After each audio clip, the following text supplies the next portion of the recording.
Hello, welcome to Cindy's Library. I am Cindy, and today it is the 2nd of October, which means Victober has started. Yay! And so, yes, I have already started my Victorian reading. However, that's not what I'm here to talk about today. Before we really focus on Victober, it is time to see how I did for reading in September, specifically the second half of September. So let's get started on that. First of all, Tolkien, Maker of Middle-earth. I finally finished this in September. This is edited by Catherine McIlwain. It is wonderful and gorgeous, and I'm so glad that I finally finished it. And I've already done a full review during a Tolkien talk, and so I will leave the link for that for you down below. Let's see, what else did I read for the second half of September? Now I have a little notebook, so that is exciting. Yes. Back in June, yeah, it was June, I read the first 4 books of Diana Wynne Jones's Chrestomanci series. And so I decided I better read the last 2 books in that series, Conrad's Fate and The Pinho Egg. So Conrad's Fate is about Conrad. He lives kind of above a bookshelf that is supposedly owned by his uncle. His father apparently died some time ago. His mother is too busy writing feminist articles to pay attention to him or to his older sister. And when his older sister escapes and goes off to college, threatening never to come back, well, it's Conrad who's left to do a lot of work around the place, which isn't so bad. He dreams of escaping himself, but that's not what happens. Not by a long shot. Conrad's uncle tells him that thanks to his very bad karma, he will die within a year, unless he can figure out who he was supposed to kill in a previous life and kill them. And all signs point to it being someone up at the manor house. And so, instead of going off to high school like all of his friends and like he wants to, Conrad is instead forced to take the job of a servant. Basically, he's starting out kind of like a footman, I would say, although in theory being trained to be a valet for the lord of the manor. So, yeah, Conrad is not happy about that, but what can he do if he's going to die in the next year or so if he doesn't do this? And, well, there's lots of magic in the manor, strange goings on, in addition to Conrad's purported mission. And he also meets a boy whose name is Christopher. And if you are thinking that is connected to Chrestomanci, you are absolutely right. And I probably can't tell you that much, except to say that this takes place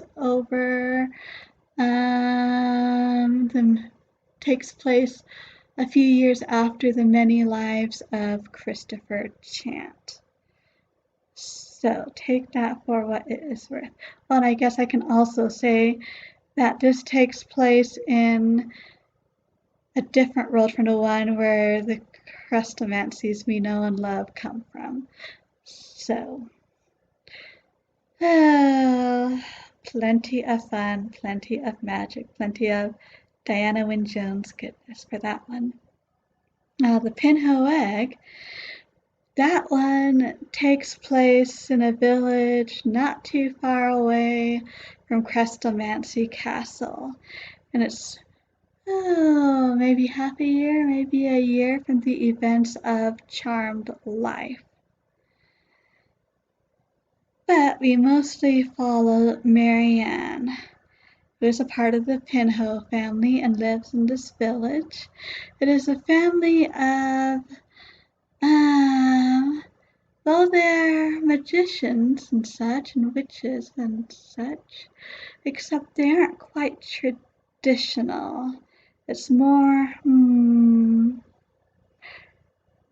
natural affinities and things like that, and actual incantations and spells and things like that. Well, it all starts when Marianne and her younger brother are summoned to their grandmother, who is the Gammer, supposedly the most magical person in the family, and also the oldest. Marianne is the only female. Gammer only had sons, and all her cousins are all boys too, along with her brother, leaving her supposedly the only possibility to be the next Grammar. Not sure how excited she is about that, but Grammar decides to ruin their summers by sending her brother to work at Crestomancy Castle as a boot boy and be a spy. And as for Marianne, she never actually says what she wants Marianne to do all summer, but some of the, there's another wizarding family there. Farleys, I think. Starts with an F anyway. We'll call them Farleys. That may very well be it. Anyway, they come and Gammer is in the middle of doing all of this, very upset, not entirely sure why people are upset, but anyway, there's a bit of a magical battle, and at the end of it, Gammer's wits seem to have been slightly addled, but not so addled that she still can't do magic, and boy, does she. She makes things difficult for everyone. And they decide the best thing is to move her out of the old house and in with one of her sons and his wife. She fights them every step of the way, basically. She tells Marianne to look after her cat, but the cat keeps escaping and going back and making trouble elsewhere, so Marianne has very little time of her own too for the summer break. Oh, and things just go from bad to worse for poor Marianne during most of the story. Meanwhile, at Crestomancy Castle, Cat, well, without going through all the details, Cat ends up with a horse and begins to discover he has some affinities that look suspiciously like what the Pinho and Farley family have.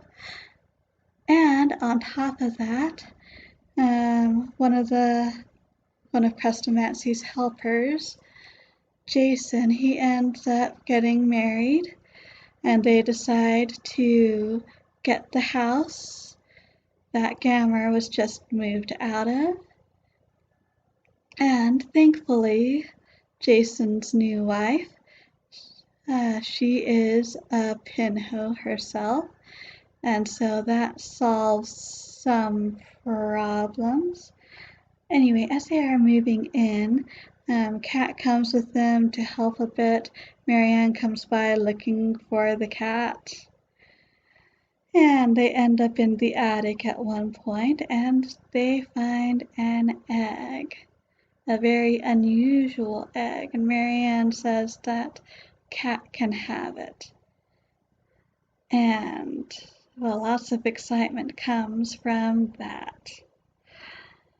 Oh, plenty of Crestomancy goodness there, too. And lots of magic. Although it's a sad situation when we finally understand everything that's going on with the Pinhos. But what can you do? What can you do? So, I also read Diary of a Provincial Lady. So, it seems to take place roughly around 1930. That sounds about right, and it covers roughly a year, probably a little bit more than a year. And the author, she lives kind of in a town, I want to say. More in the countryside anyway. And so, but there are trips to Plymouth and trips to London and even a trip to France.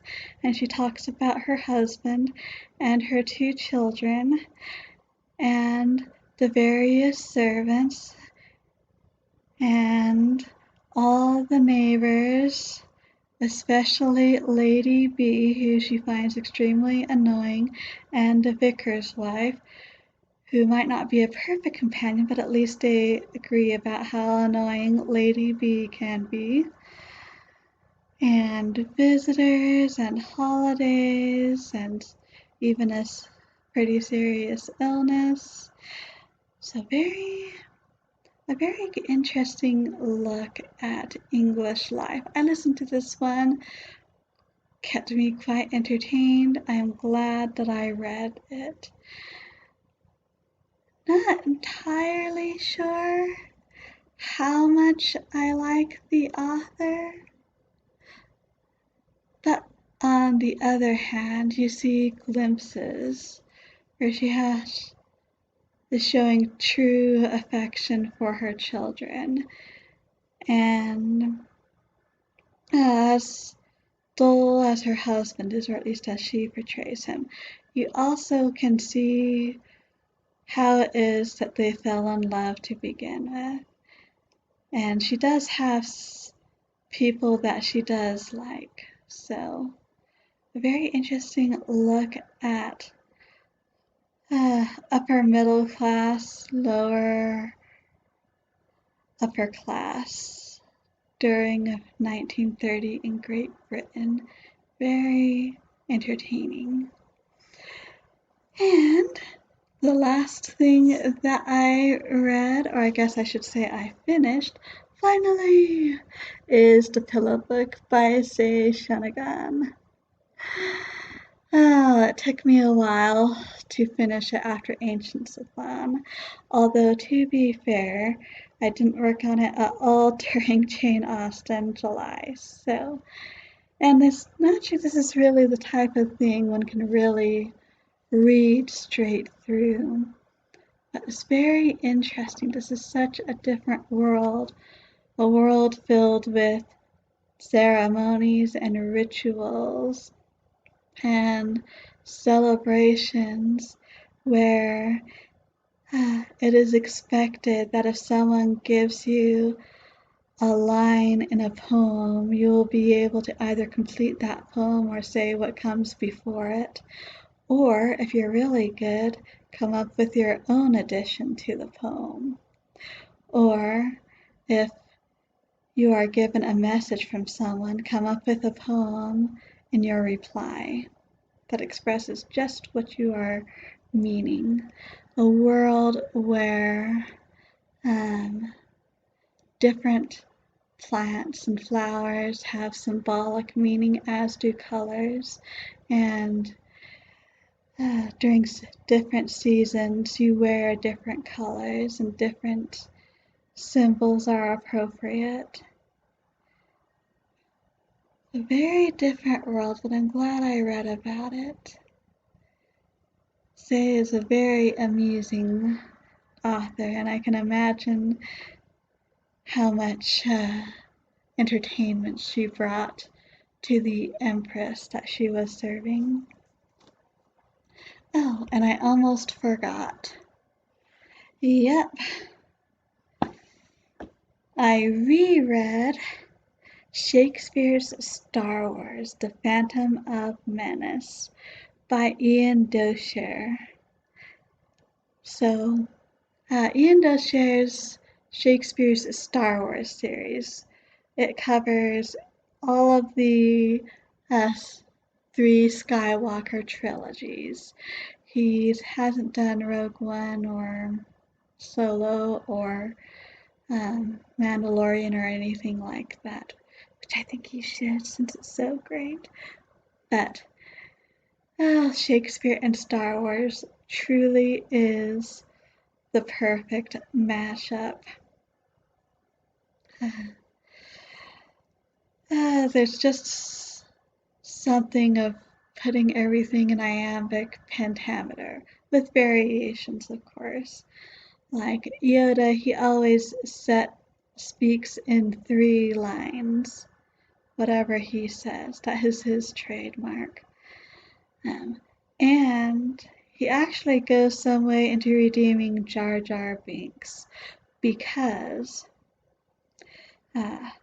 well, what everyone else hears is exactly the type of thing we hear from the movie. Jar Jar gets a number of asides in, well, it's all in Shakespearean language, so maybe not exactly normal English, but normal compared with everyone else. And he will talk about how he's actually acting the fool to get people to do what is best for his people, the Gungans, for all Naboo, etc., and so forth. So very, very interesting. And you get plenty of asides, you get soliloquies, you even get a song by Shmi Skywalker. So touching about losing a son. And the way he handles the pod race is basically he has Qui-Gon's basically there in the stands. Maybe someone with him like C-3PO, but he keeps sending Padme and Jar Jar. Oh wait, no, he's with Anakin's mother, Shmi. That's right. But he keeps sending Padme and Jar Jar off to go see and report, come back and report, basically. So that is how they handle that. Quite interesting. And I find it absolutely hilarious. If you are a fan of Star Wars and of Shakespeare and you have not tried out Star Wars Shakespeare or Shakespeare's Star Wars yet, you totally should. So maybe I didn't get through quite as much as I wanted, but I certainly got through a lot. Oh, and I finished The Fellowship of the Ring by J.R.R. Tolkien. So I am debating whether to do my next Tolkien talk on just The Fellowship of the Ring, or if I want to wait till I finish all of the Lord of the Rings cycle. So we'll have to see about that. Anyway, thank you so much for stopping by. Love to hear how your September reading went. I hope it went well. Feel free to share if you found any new gems. If you have any suggestions, feel free to leave that as well. Again, thank you so much for stopping by. I hope we all stay safe and healthy. And until next time, happy reading!